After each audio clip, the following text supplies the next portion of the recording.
Iran Tarique রহমানের সরকারকে একটি প্রচ্ছন্ন হুমকি দিয়ে দিছে।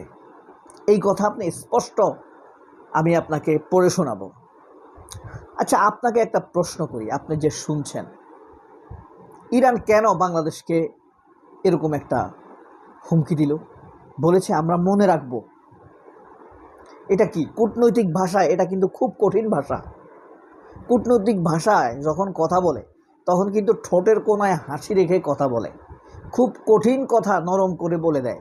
এটাই হলো কূটনৈতিক ডিপ্লোম্যাটিক স্টাইল।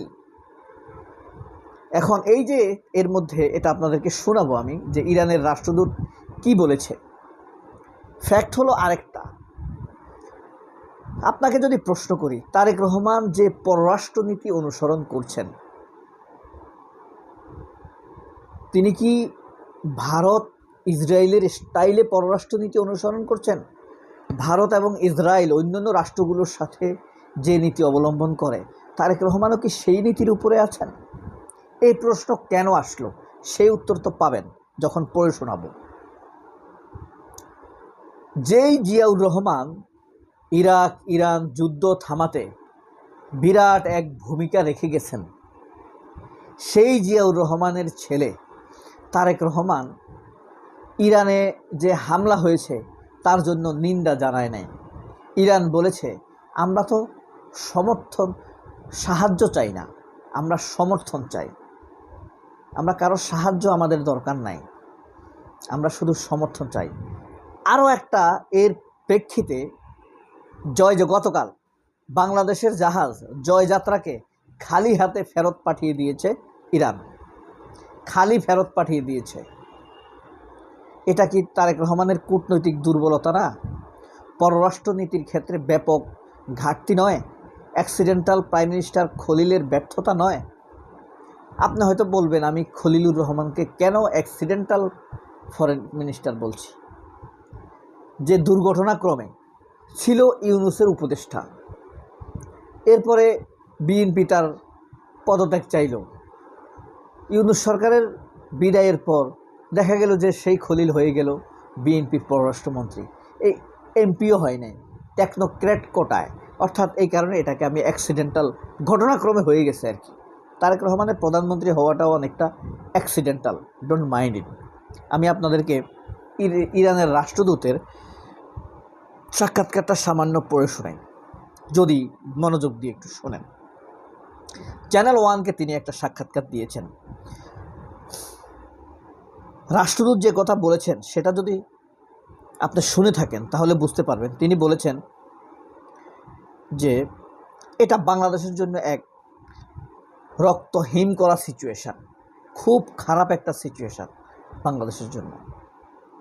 কূটনীতিকরা কূটনৈতিক ভাষায় ঠোঁটের কোণায় হাসি রেখে কথা বলে, মিষ্টি হাসি দিয়ে তারা সে কথাটি বলে দিয়েছে।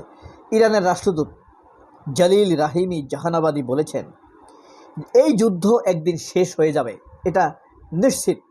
এই যুদ্ধ চিরকাল থাকবে না। তবে এই যুদ্ধে কারা আমাদের পাশে ছিল আমরা তাদের মনে রাখব। আমরা কারোর কাছে সমর্থন চাই না, আমরা কারোর কাছে সাহায্য চাই না, আমরা সমর্থন চাই। খুব স্পষ্টভাবে বাংলাদেশ সরকারকে ইরান একটি ডিপ্লোম্যাটিক থ্রেট দিয়ে দিয়েছে এখানে। এটা আপনি ধরে নিতেই পারেন। এটা বাংলাদেশের জন্য আনন্দের বিষয় না, এটা দুঃখের বিষয়। তবে ব্যাপারটা জোক অব দ্য ডিপ্লোম্যাসি। বাংলাদেশে আমরা বর্তমানে যে কয়জন ডিপ্লোম্যাট রয়েছেন তার মধ্যে ডক্টর খলিল একজন। এই কারণে তাকে তাচ্ছিল্য করছি, নিন্দা জানাচ্ছি, তাকে অবজ্ঞা করছি আমি, কারণ সে সাফল্য বয়ে আনতে পারেনি আমাদের দেশের জন্য। যেখানে ইরানের উপরে যুদ্ধ চাপিয়ে দিয়েছে, উনি যেটা বলছেন, জালিল রাহিমি জালালাবাদী, তিনি বলেছেন ইরানের উপরে এসে হামলা করেছে, সেইটার নিন্দা জানানো হয় নাই। ইরানের সর্বোচ্চ নেতা, জাতীয় নেতা, স্পিকার শহীদ হয়েছে, সেইটার নিন্দা জানানো হয় নাই। ইরান যখন হামলার প্রতি উত্তর জানিয়েছে, প্রতিঘাত করেছে, প্রত্যাঘাত করেছে, তখন তাদের নিন্দা জানানো এসেছে। এটা আমরা কষ্ট পেয়েছি। সারা দুনিয়া জানে ইসরায়েল এখন কেমন রাষ্ট্র।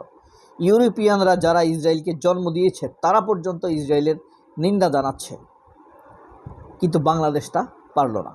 কারণ ওই যে বড় আব্বু আমেরিকা আছে বলে তাদেরকে গ্যাঞ্জামের খাতে নিতে চান, অথচ যারা সাইডে আমেরিকার সাথে রাজনীতি করে, আমেরিকার ব্লকের, তারাও ইসরায়েলের নিন্দা জানিয়েছে। ঠিক তেমনই দুর্ভিক্ষ আপনার বিশাল। এদিকে গালফ কান্ট্রিগুলো বাংলাদেশ থেকে শ্রমিক নেওয়া বন্ধ করে দিয়েছে, শ্রমিকদেরকে দেশে ফেরত পাঠাচ্ছে। ঠিক তেমনি দুর্ভিক্ষ শুরু হবে আপনার বিশাল বিশাল ফ্যাক্টরি আছে, কিন্তু সেই ফ্যাক্টরি চালানোর মতো তেল আপনি পাবেন না। ফলে বাংলাদেশ কোনোভাবেই উচিত হয় নাই এসব গ্যাঞ্জামে জড়ানোর। পাকনামি করার কোনো দরকার ছিল না। তারেক রহমানের বেলুন কিন্তু ফাঁস হয়ে গিয়েছে। আর এই সিচুয়েশনে আপনি আগ্রাসনকারী পক্ষ নেন কেন? এটা একটা রাষ্ট্রের টিকে থাকার, আপনি চুপ থাকলেই পারতেন, বাংলাদেশ চুপ থাকলেই হয়ে যেত। তারেক রহমান কথা বললেই বিপদ, কথা বললেই উল্টাপাল্টা বলে, এই কারণে আমার মনে হয় তারেক রহমান চুপ থাকে।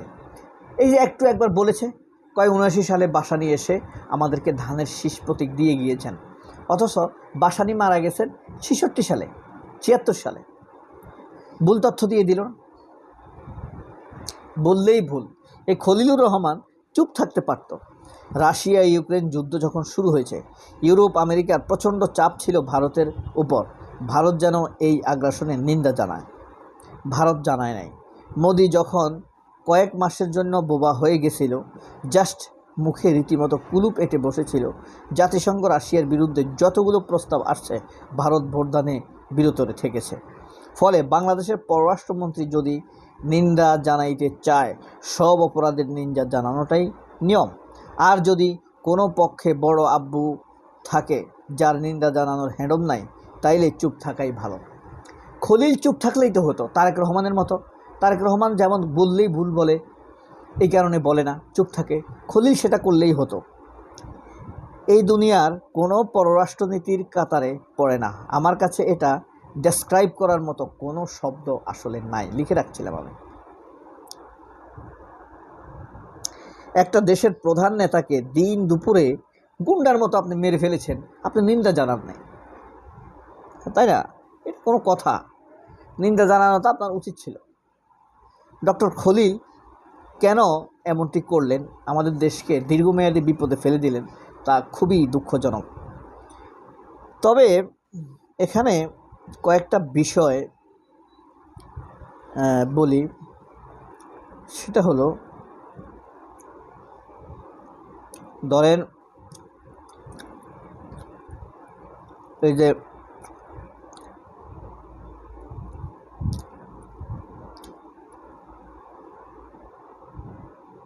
আমরা কি তারেক রহমানের ভালো চাই না? ভালো চাই, কিন্তু তারেক রহমানের যদি দেশের জন্য ক্ষতিকর হয়, তখন কি আর তার মন চাইবে? চাইবে না, খুব স্বাভাবিক, তাই না? সবাই অনেক ভালো থাকবেন। আল্লাহ হাফেজ, আসসালামু আলাইকুম।